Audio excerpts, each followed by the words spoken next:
On the moonless night of April 30th, 1943, a Royal Navy submarine broke the surface of the Atlantic Ocean approximately 1 mile off the southern coast of Spain, near the port of Huelva. No one was supposed to see her. No one was supposed to know she was there at all. Her engines idled, her hull invisible against the black water. And for a few terrible minutes, 44 men held their breath inside a steel cylinder barely 217 feet long. Her commanding officer, Lieutenant Norman Bill Jewell, stepped onto the bridge with only his most trusted officers at his side. He had sent the rest of the crew below. What happened next on that exposed deck in the darkness was not in any official patrol record that Britain would release for decades. It was not something Jewell could ever discuss with his crew, and it was something that, if discovered by the wrong people, by a passing Spanish coastal patrol, by a German reconnaissance aircraft. What did she carry in that steel canister stamped handle with care? Optical instruments. And why, after Jewell gave the order and his officers completed their task, did he stand at the conning tower in the salt dark air, open his Bible to Psalm 39, and read it aloud to the churning sea? Those answers would remain classified. The men would return to the deep. The cargo would drift toward shore. And the Second World War would quietly, invisibly, turn on what happened in those few minutes between a submarine and the sea. This is the story that history keeps forgetting to tell. Not the story of the brilliant intelligence officers in London offices. Not even the story of the dead man chained to a briefcase full of lies. This is the story of the submarine. The crew who were never told the truth. The commanding officer who carried a secret so classified he could only hint at it in coded dispatches. And the vessel HMS Seraph, pennant number P219, that slipped between the wars of nations and the shadows of the deep and changed everything. To understand why HMS Seraph was chosen for Operation Mincemeat, you need to understand what kind of submarine she was. But she was something rarer and far more dangerous. She was a submarine that had already proven she could carry secrets, keep them, and come home. HMS Seraph was a third Group S-class submarine, built by Vickers Armstrongs at their yard in Barrow-in-Furness on the northwest coast of England. In the thick of the Battle of Britain, when the outcome of the entire war was still devastatingly uncertain, she was launched on the 25th of October, 1941, just weeks before the United States entered the conflict, and she was commissioned into the Royal Navy on the 10th of June, 1942. She was 217 feet long and 23 feet across at the beam, displacing 865 long tons on the surface and 990 tons submerged, compact, nimble, and designed for exactly the kind of restricted, shallow water work that the North Sea and the Mediterranean demanded. 2 diesel engines driving her at 75 knots on the surface, with electric motors taking over in the deep, pushing her to a maximum of 9 knots when submerged. And she carried something no armorer could fit into a specification sheet: a complement of 44 men who had already survived things that would have broken other crews. Her commanding officer was Lieutenant Norman Limbury Auchinleck, Jewell, known to his fellow submariners as Bill. Jewell was not merely technically competent. He was precisely the kind of officer the Admiralty's Intelligence Division needed when a mission required more than seamanship. He needed discretion. And to manage a crew of 44 men who trusted him completely while knowing almost nothing about what they were truly doing in any given patch of water. That combination, skill, secrecy, and the steady nerve to hold both at once, was not common. By the time Jewell received his briefing on Operation Mincemeat in early 1943, HMS Seraph had already compiled a record of clandestine operations that reads less like a submarine's patrol history and more like the resume of a ghost ship.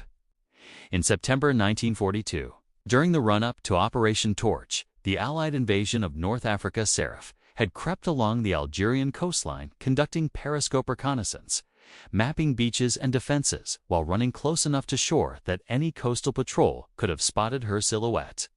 On the 20th of October 1942, she had surfaced off the Algerian coast in the dead of night and put ashore a party of Allied officers in collapsible canoes as part of Operation Flagpole, a mission to arrange secret negotiations with sympathetic Vichy French commanders ahead of the landings.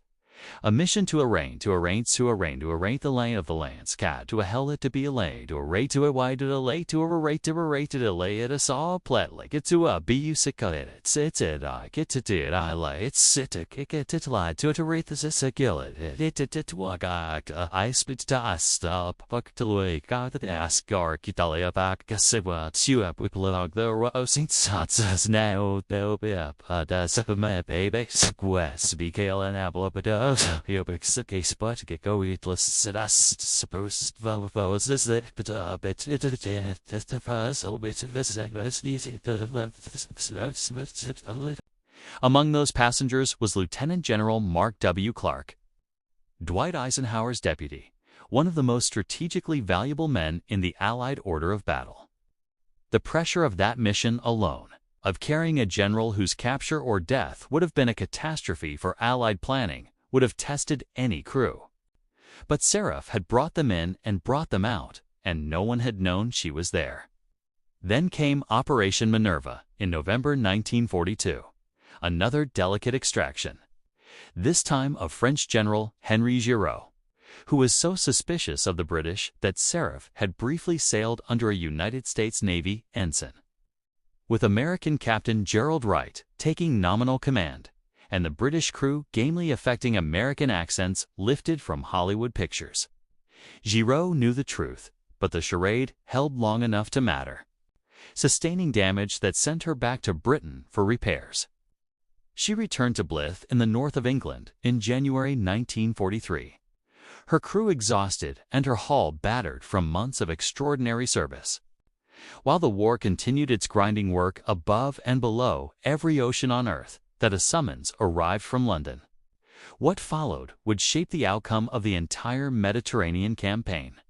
The year 1943 was the year the Allies needed to move from North Africa into southern Europe, to open a second front against the Axis and begin the long, brutal process of pushing the Wehrmacht back toward Germany. The chosen target was Sicily. Operation Husky, planned for July 1943, would be the largest amphibious invasion in history to that point, involving hundreds of thousands of men and a fleet that stretched across the Mediterranean. But Sicily was obvious. The island was the natural stepping stone from Tunisia, sitting just off the toe of Italy, and German military planners knew it. Adolf Hitler and his generals had already begun strengthening the island's defenses. For Husky to succeed, for those men to reach those beaches without being cut down by a fully prepared defense, the Allies needed the Germans to be looking somewhere else. They needed to move entire divisions, entire fleets, away from Sicily and toward a threat that did not exist. British intelligence had conceived a solution so strange that it had been sitting in a 1939 planning document called the Trout Memo itself, co-authored by a naval intelligence officer named Ian Fleming, who would go on to create a very different kind of secret agent without anyone believing it could actually be made to work. The plan was this: take a dead body, dress it as a British officer, furnish it with forged letters between two generals that implied the Allied invasions would target Greece and Sardinia rather than Sicily, and let it drift ashore on the Spanish coast, specifically near Huelva, where German intelligence had a known contact named Adolf Kloss, who could be counted upon to acquire the documents before the Spanish government returned them to the British. The operation was assigned the codename Mincemeat. Its architects were Royal Navy Lieutenant Commander UN Montague of the Naval Intelligence Division and RAF Flight Lieutenant Charles Chumley of MI5.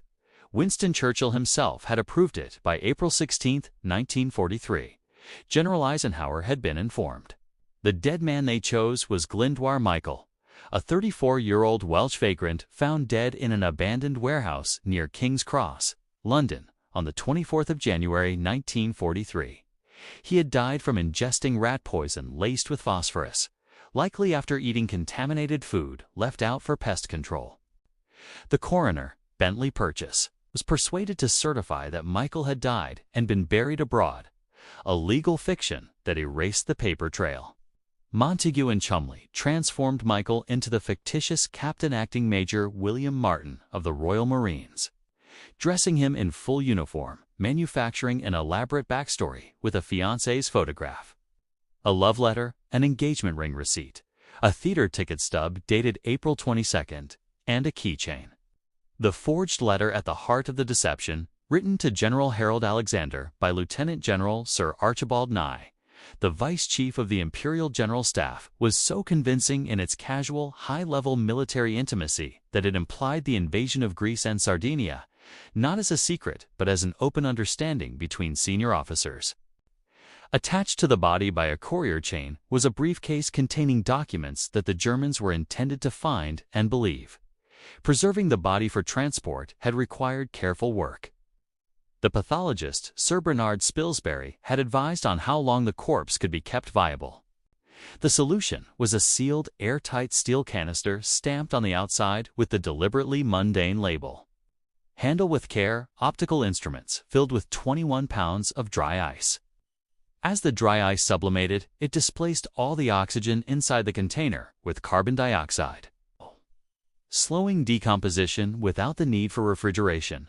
The canister was loaded into the back of an MI5 driver's 1937 Fordson van on the night of the 17th of April 1943, driven through the dark to Greenock on the west coast of Scotland, and transferred in the pre-dawn hours to the waiting submarine. HMS Seraph slipped her moorings at Holy Loch, Scotland, on the 19th of April 1943 and turned south toward the Atlantic. She carried a crew of 44 men. She carried her torpedoes, her guns, her charts, and her operational orders for the Mediterranean. And she carried, in a canister that her crew joked about calling it John Brown's body, and their new shipmate Charlie, the mortal remains of a man named Glyndwr, Michael, who had died alone and unknown in a London warehouse 3 months earlier, and who was now the most important intelligence asset in the Allied order of battle. The crew did not know. Jewel knew. His most senior officers may have known in part. But the ratings, the stokers, the men who cooked and slept and stood watch in the close, oil-smelling dark of that 217-foot hull, they did not know. They had been told the canister contained optical equipment of a sensitive nature. They had been told to treat it carefully, and they had been told above all that it was none of their business. This was not unusual on Seraph. On Seraph, a great many things were none of the crew's business. It was part of what made her the boat she was. For 11 days, HMS Seraph ran south and southwest through Atlantic waters that had been German hunting grounds since 1939. Kriegsmarine U-boats still prowled this corridor. The approaches to the Strait of Gibraltar had seen some of the heaviest convoy losses of the war. Every surface sound, every distant propeller signature picked up on the passive sonar was a potential death sentence. A submarine is never more vulnerable than when she is surfaced, and Seraph would need to surface at the end of this voyage. She would need to hold position within a mile of a hostile coastline in waters she did not control, at 4 in the morning, and complete an act so strange and specific that if she were caught by a Spanish patrol boat, by a Luftwaffe reconnaissance aircraft, by a U-boat running the same current, the operation would collapse. The Germans would be alerted, and the thousands of men destined for the beaches of Sicily in July would pay the price. Jewel knew all of this. He had been told enough to understand the weight of it, even if he had not been told everything. He had read Psalm 39 in advance. He had chosen it deliberately, a psalm about the brevity of human life, about the transience of the body, about what remains when a man is gone. He had decided he would read it aloud when the moment came, over the black water, over a man whose name he may not even have known, because it seemed to him the right thing to do. Not because anyone had asked him to, not because it was in his orders, but because 44 men carry burdens too, even when they are never told what the burden is. And sometimes a man needs to speak something into the dark to keep himself from being swallowed by it. The canister lay in the forward compartment of HMS Seraph, sealed and cold, condensation beating on its steel skin. Around it, sailors slept in their bunks, played cards, maintained their equipment, and wondered, as submariners always wonder, what waited for them at the end of the dive.